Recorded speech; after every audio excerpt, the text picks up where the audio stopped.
குழந்தைங்க பார்க்குற கார்ட்டூனில் ஒரு பாட்டு வரும், கரப்பான் கரப்பான் கரப்பானே இருட்டுக்குள்ளே இருப்பானே அப்படின்னு சொல்லிட்டு ஒரு ஒரு பாட்டு வரும். விஷுவலாக கூட அது ரொம்ப நல்லா இருக்கும். அந்த மாதிரி ஒரு கரப்பாம்பூச்சி இந்த நாட்டையே உலுக்கிக்கிட்டு இருக்கு கடந்த ஒரு வாரங்களுக்கு மேலே, கிட்டத்தட்ட ஒரு மாதங்களாக சொல்லப்போனால். அந்த கரப்பான் பூச்சி ஜனதா கட்சி ஆரம்பித்ததுலேருந்தே அப்படின்னு சொல்லலாம். நாட்டையே உழுக்கிற அளவுக்கு டெல்லியை சூழ்ந்துக்கிட்டு மிகப்பெரிய இளைஞர் படை ஒன்றிய அரசை எதிர்த்து ஒரு மிகப்பெரிய ஒரு போராட்டத்தை, அதுவும் அரச பயங்கரவாதத்தை எதிர்த்து, ஒடுக்குமுறையை எதிர்த்து, தடியடியை தாக்கு பிடிச்சி அந்த இளைஞர் படை நின்றுக்கிட்டு அங்கே களத்தில் போராடுது அப்படிங்கிறது ரொம்ப ஒரு பெருமைக்குரிய விஷயந்தான். இப்படி நாட்டையே உழுக்கிற அளவுக்கு டெல்லியில் இப்படியான ஒரு தீரமிக்க ஒரு போராட்டம் நடந்துக்கிட்டு இருக்கு. அதுவும் என்ன விஷயத்துக்காக அப்படின்னா, மிக முக்கியமான கோரிக்கை. தொடர்ந்து 10 ஆண்டுகளாக தமிழ்நாடு அரசு நீட் தேர்வை அறிமுகப்படுத்துறதுலேருந்து தமிழ்நாடு மட்டுமே நீட்டுக்கு எதிரான குரலை பதிவு பண்ணிக்கிட்டு இருக்கு, போராட்டங்களை பதிவு பண்ணிக்கிட்டு இருக்கு. நம்ம இழந்த குழந்தைகளை கிட்டத்தட்ட 16 குழந்தைகளுக்கு மேலே நீட்டால் மரணம் அடைஞ்சிருக்காங்க. ஒன்றிய அரசு படுகொலை செஞ்சுருக்குன்னு சொல்லலாம். இப்படி தொடர்ச்சியாக தமிழ்நாடு தான் நீட்டுக்கு எதிராக கட்சி பேதமின்றி இங்கே இருக்கிற அனைத்து மாநில கட்சியும் நீட்டுக்கு எதிராக நின்றுருக்கு.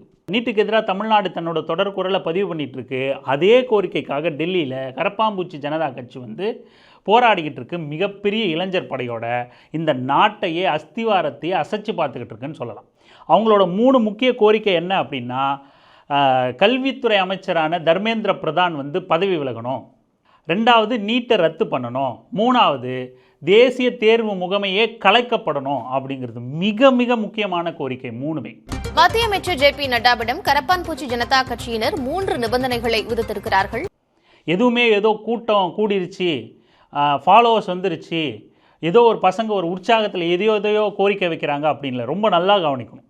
எங்கள் இளைஞர் படை திரண்டாலும் ஏதோ போகிற போக்கில் கண்ணா பின்னான்னு ஏதாவது பேசிட்டு போகிறாங்க, அரசு போலீஸ் 2 தடியடி நடத்தினா கலைஞ்சு ஓடிடுவாங்க அப்படின்னு தான் எல்லா இடத்துலையும் அரசுகள் கணக்கு போடுது. இங்கே தமிழ்நாட்டில் ஜல்லிக்கட்டு போராட்டத்தின் போதும் கூட அப்படித்தான். ஆனால் கடைசியில் உலக அரசியல் வரைக்கும் அங்கே கோரிக்கை எழுப்பப்பட்டுச்சு. ஜல்லிக்கட்டு போராட்டத்தில் படியவே வைக்க முடியாது அப்படிங்கிற ஒன்றிய அரசை, டெல்லியை, மோடியை பணிய வச்ச ஒரு போராட்டம் ஜல்லிக்கட்டு போராட்டம். அங்கே ஜல்லிக்கட்டுக்கு தடை ரத்து பண்ணணுங்கிறத தாண்டி பல்வேறு கொக்கோகோலா, அந்நிய குளிர்பானங்கள் தடை அப்படின்னு பல்வேறு உலக அரசியல், வியாபார அரசியல் எல்லாம் முழக்கங்களாக எழுப்பப்பட்டுச்சு, கோரிக்கையாக வைக்கப்பட்டுச்சு. எத்தனை வெற்றி பெற்றுச்சு வெற்றி பெறலைங்கிறதுலாம் இங்கே பிரச்சனை இல்லை. ஆனால் ஒன்று திரண்ட இளைஞர்கள் என்ன அரசியல் பேசினாங்க, என்ன கோரிக்கையை முன் வச்சாங்க அப்படிங்கிறது தான் முக்கியம். அதே போல் தான் இன்றைக்கி டெல்லியில் திரண்டிருக்கிற, தடியடியை எதிர்கொண்டு தீரமாக களத்தில் நிற்கிற கரப்பாம்பூச்சி ஜனதா கட்சி சார்ந்த இளைஞர்கள், அதுக்கு ஆதரவான இளைஞர் கூட்டம் கடுமையான டெல்லி காவல்துறையோட அடக்குமுறையை, தடியடியை எதிர்கொண்டும், இந்த வஜ்ரா வாகனங்களை தண்ணி பீச்சடிக்கிறதை எதிர்கொண்டும், எத்தனை கண்ணீர் புகை குண்டுகளை எதிர்கொண்டும் அங்கே களத்தில் துணிந்து தீரத்தோடு நிற்கிறாங்க இளைஞர்கள். மிக முக்கியமான கோரிக்கை நீட் ரத்து செய்யணும். ஏன் நீட் தேர்வை ரத்து செய்யணும் அப்படின்னா, இங்கே நீட் தேர்வை மையப்படுத்தி அதனோட கோச்சிங் சென்டர்கள் பல லட்சம் கோடி கொள்ளை லாபம் கொளுத்துக்கிட்டு இருக்கு. பெருமுதலாளிகள் தான் இந்த கோச்சிங் சென்டர்களை வச்சுக்கிட்டு நம்ம மாணவர்களை உறிஞ்சு குடிச்சிக்கிட்டு இருக்கான், மாணவர்களோட குடும்பத்தை உறிஞ்சு குடிச்சிக்கிட்டு இருக்கான் ரத்தத்தை. அப்படிங்கிறதுனால வெறுமனே கோச்சிங் சென்டரை தாண்டி இங்கே நீட் தேர்வு மிக சரியாக நடைபெறுதா அப்படின்னா கிடையாது. ஒரு தடவை கூட நீட் தேர்வு 2017 அறிமுகப்படுத்தப்பட்ட பிறகு அதிலிருந்து இன்னைய வரைக்கும் ஒரே ஒரு வருடம் கூட நீட் தேர்வு முறைகேடு இல்லாமல் நடத்தப்பட்டதே இல்லை. கேட்டால் இராணுவ ஹெலிகாப்டரில் கேள்வித்தாளை கொண்டு வரோம் அப்படின்னு சொல்லுவானே தவிர, முறைகேடு இல்லாமல் நடந்தாச்சான்னா அது கொஷின் மார்க் இல்லை, அப்படி நடந்ததே கிடையாது. இப்படி மிக மோசமான, நம்ம பிள்ளைகளோட உயிரை குடிச்சிக்கிட்டு இருக்கிற, வருங்கால மருத்துவர்களோட உயிரை குடிச்சிக்கிட்டு இருக்கிற இந்த மிக மோசமான தேர்வையும் தேர்வு முகமையையும், அதுக்கு பொறுப்பேற்காத அமைச்சரையும் பதவி விலகணும், இந்த சிஸ்டம் கலைச்சி தூக்கி எறியப்படணும் அப்படின்னு சொல்லிட்டு அந்த இளைஞர் கூட்டம் அங்கே தீரமாக நிற்குது. இதில் நமக்கு என்ன கேள்வி, நீட் தேர்வு நம்ம நிறைய தடவை பேசியிருக்கோம், இன்னமும் பேசணும், விவாதிக்கணும். ஆனால் இங்கே நம்ம இன்னும் இந்த போராட்டத்தின் கூட இன்னும் நம்ம கவனிக்க வேண்டியது, காங்கிரஸ் பாஜகவை மாற்றிடும், ரீப்ளேஸ் பண்ணிடும், நம்ம காங்கிரஸ்காரங்களை வலுப்படுத்தி இந்த நாட்டில் ஒரு மாற்றத்தை கொண்டு வந்துடுவோம், மிக கொடூரமான பாசிச சக்தியான பாஜகவை அப்புறப்படுத்திடுவோன்னா நடக்கிற மக்களால், விவசாயிகளால், மாணவர்களால், இளைஞர்களால் தன்னெழுச்சியாக முன்னெடுக்கப்படுற எந்த போராட்டங்கள்லையும் காங்கிரஸ் மிக தீவிரமாக கலந்து கொள்கிறதே கிடையாது. போவாங்க, ஃபோட்டோ பிடிப்பாங்க, ஆதரவும்பாங்க, வெளியே வந்துடுவாங்க. ராகுல் காந்தி மிக தீவிரமாக இந்த மாதிரி மக்களை ஒன்றிணைக்கிறது, மாணவர்களை ஒன்றிணைக்கிறது, இளைஞர்களை ஒன்றிணைக்கிறது அப்படின்னு இந்த ஆளுகின்ற ஒன்றிய பாஜக அரசை எதிர்த்து ஒரு மிக தீவிரமிக்க போராட்டத்தை நான் நிற்கிறேன் காவல்துறை தொட சொல்லுன்னு வந்து நிற்கணும் ஒரு எதிர்க்கட்சி தலைவர், நாளைக்கு தன்னை மாற்றாக முன்னிறுத்துகிற தலைவர். ஆனால் இது வரைக்கும் அது நடக்கவே இல்லை. என்ன பண்ணுறீங்க நீங்கள்? உங்களை எப்படி நாங்கள் மாற்றுன்னு நம்ப முடியும்? இங்கே நாம் தமிழ்நாட்டிலேருந்து விடுதலை சிறுத்தைகள் கட்சி உட்பட நமக்கு காங்கிரஸ் தான் வந்து வேறு வழி இல்லை, மாற்று வழியாக இன்றைக்கி ராகுல் காந்தி தான் இருக்கார், அவர் கரத்தை வலுப்படுத்தணும் அப்படிங்கிற பேச்சில் நம்ம பேசிக்கிட்டு இருக்கோம். ஆனால் அது வந்து துளியூண்டு கூட பயனளிக்க போகிறதில்ல அப்படிங்கிறத தொடர்ந்து காங்கிரஸ் கட்சியும் ராகுல் காந்தியும் நிரூபிச்சுக்கிட்டே இருக்காங்க. இதே வாய்ப்பு பாரதிய ஜனதா கட்சிக்கு கிடச்சிருந்தா என்ன பண்ணியிருக்கோம்? ஒரு கிழட்டு பையன் போய் உட்காந்து படுத்துக்கிட்டு போராட்டம் பண்ணேன்னு சொன்ன அந்த அண்ணா ஹசாரேவை எந்த அளவுக்கு பயன்படுத்தி விளம்பரம் பண்ணி இன்ஃப்ளூயன்சர்களை பயன்படுத்தி அவதூறுகளை பரப்பி ஒரு ஆட்சி மாற்றத்தை நிகழ்த்திச்சு பாரதிய ஜனதா கட்சின்னு நம்ம கண் முன்னாடி பார்த்துக்கிட்டு இருக்கோம்.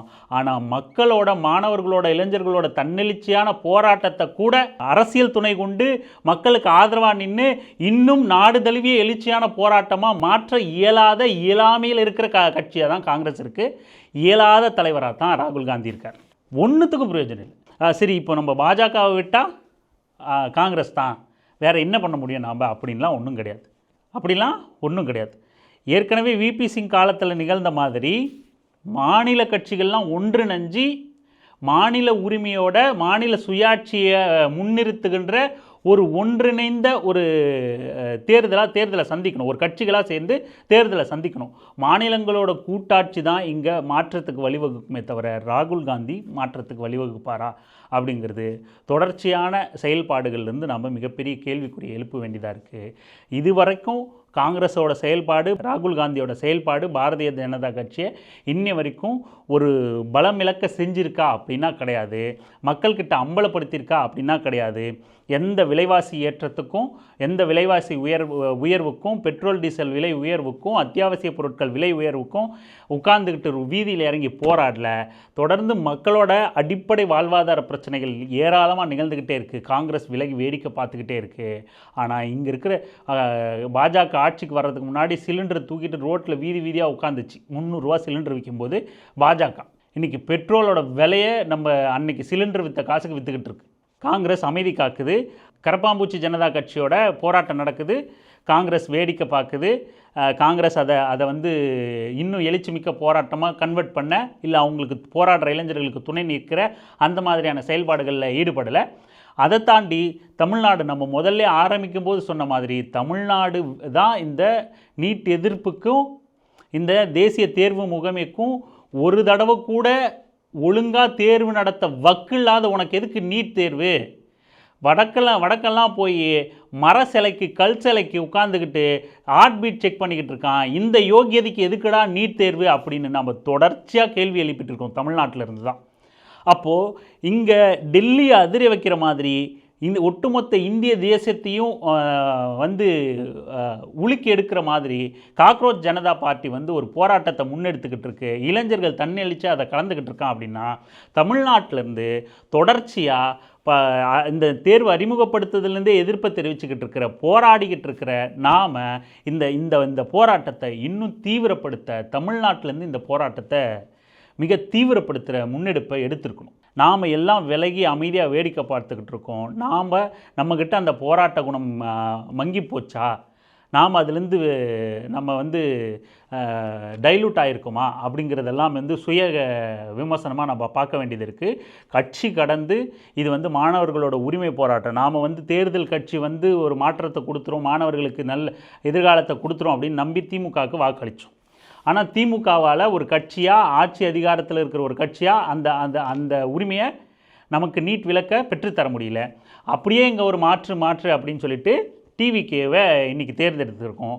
டிவிகேவும் ஒரு அரசாக வந்து இதை செஞ்சு கொடுக்குமா அப்படின்னா முடியாது. யாரால் முடியும்னா இளைஞர்களால், தன்னெழுச்சியாக கூடுகிற மக்கள் கூட்டத்தால், போராட்டத்தால் தான் இதை வென்றெடுக்க முடியும். இன்றைக்கி தாவேக்கா நினச்சா விஜய் அவர்களுக்கு இருக்கிற அந்த ரசிகர் பலத்தை அவர் கட்சியினரை தொண்டர்களாக மாற்றிட்டாருங்கிறது கேள்விக்குறி.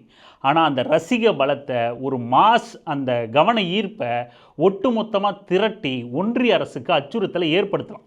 நிச்சயம் ஒன்றிய அரசு விஜய் அவர்களோட எதிர்ப்புக்கு எப்படி திமுகவுக்கு அச்சப்பட்டுச்சோ பாஜக, திமுகவோட இந்திய எதிர்ப்பு போராட்டங்களுக்கு அச்சம் கொண்டுச்சோ டெல்லி, அதை விட மிக தீவிரமாக நிச்சயமாக விஜய் அவர்களால் அச்சம் கொள்ள வைக்க முடியும். விஜய்க்கு அந்த புரிதல் இருந்தால், தாவேக்காக்கு அந்த புரிதல் இருந்தால், அந்த முன்னெடுப்பு எடுக்கிற யோசனை இருந்தால், சிந்தனை இருந்தால், மாணவர்கள் மீது அக்கறை இருந்தால் நிச்சயமாக ஒட்டுமொத்த தமிழ்நாட்டையும், முன்பு இருந்ததை விடவும் ஒட்டுமொத்த தமிழ்நாட்டையும் டெல்லிக்கு எதிராக திருப்ப முடியும். ஆளுகின்ற அரசுக்கு எதிராக திருப்ப முடியும். இங்கே வீரியமான போராட்டங்கள் தான் மக்கள் கோரிக்கையை வென்றெடுக்குமே தவிர ஆட்சி மாற்றங்கள் வென்றெடுக்காது அப்படிங்கிறத தான் வரலாறு உணர்த்தியிருக்கு. நாம் கரப்பான் பூச்சிகளுக்கு வலு சேர்க்கறது தான். வழக்கமாக வீடுகளில் கரப்பான் பூச்சி வந்தால் அடித்து கொன்று தூக்கி போட்டுருவோம். ஆனால் இந்த கரப்பான் பூச்சி ஜனதா கட்சியோட போராட்டத்துக்கு வலு சேர்க்கறது தமிழர்களோட கடமையாக இருக்கும். நாம் முடிஞ்ச அளவுக்கு இங்கிருந்து இந்த போராட்டத்தை வலுப்பெற வைக்க என்ன செய்ய முடியுமோ, இங்கே அரசியல் கட்சிகள், கட்சி கடந்தும் அரசியல் தேர்தல் அல்லாத இயக்கங்கள், தேர்தல் பாதையை புறக்கணித்த இயக்கங்கள் மிக மூர்க்கமாக நாம் ஒன்றிணைஞ்சு தெருவில் இறங்கி அந்த போராட்டத்துக்கு வலு சேர்க்குற மாதிரி சூழலை சாதகமாக பயன்படுத்தி மாணவர்களுக்கு ஒரு விடிவு காலத்தை ஏற்படுத்தணும் அப்படிங்கிறது தான் நாம் இந்த பதிவின் மூலமாக சொல்ல வரோம். நன்றி.